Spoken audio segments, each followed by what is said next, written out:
Santapan Harian Kamis 18 Desember 2025.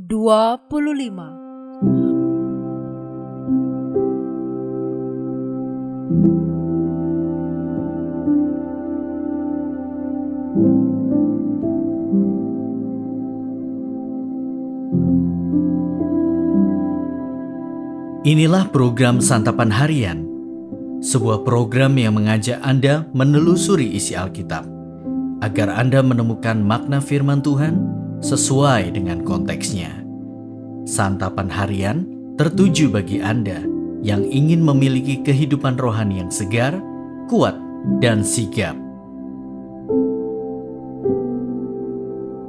Hari ini kita akan membaca Ulangan pasalnya yang ke-25. Namun kita akan membacanya pada ayat ke-13 dan ayatnya yang ke-16. Sebelumnya, mari kita berdoa. Kami mohon, segarkanlah jiwa ini ya Kristus dengan kebenaran sabda-Mu. Di dalam kasih-Mu yang meneduhkan kami memohon. Amin. Ulangan 25 ayat 13-16. Janganlah ada di dalam pundi-pundimu dua macam batu timbangan yang besar dan kecil. Janganlah ada di dalam rumahmu dua macam takaran yang besar dan yang kecil.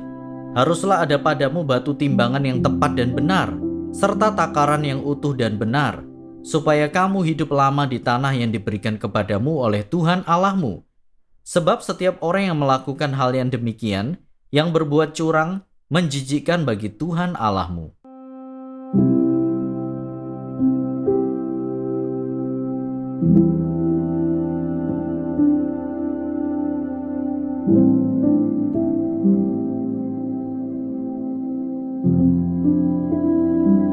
Sahabat Santapan Harian, hampir setiap hari kita menemukan berita korupsi, penipuan, kecurangan, dan ketidakadilan lainnya di berbagai media.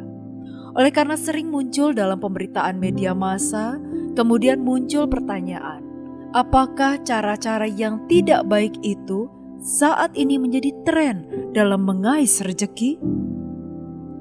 Teks ini memuat tentang keadilan dan kebenaran dalam menyelesaikan perselisihan, perihal mencari rezeki, tentang kewajiban melanjutkan keturunan bangsa Israel, dan tentang peringatan terhadap orang Amalek. Salah satu prinsip hidup yang ditekankan dalam pesan ini adalah pentingnya mengikis kecurangan dan menegakkan keadilan dalam hidup sebagai umat Allah. Hal ini diperlihatkan melalui aturan tentang timbangan dan eva. Timbangan digunakan sebagai alat mengukur berat, sedangkan eva digunakan untuk mengukur volume. Dua alat ukur itu seringkali digunakan untuk berbuat curang demi memperoleh keuntungan sebanyak-banyaknya oleh pihak tertentu. Dalam hidup kita, bentuk kecurangan apa yang biasa kita lihat?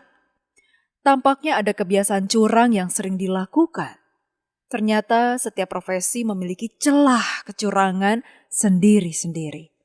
Peringatan bagi kita adalah jangan berupaya mencari rezeki dengan cara yang tidak jujur, tidak benar, ataupun curang. Ingatlah, mulut anak-anak kita harus disuap dengan rezeki yang diperoleh secara baik dan benar. Jangan beri suap di mulut mereka dengan makanan hasil kecurangan dan juga korupsi.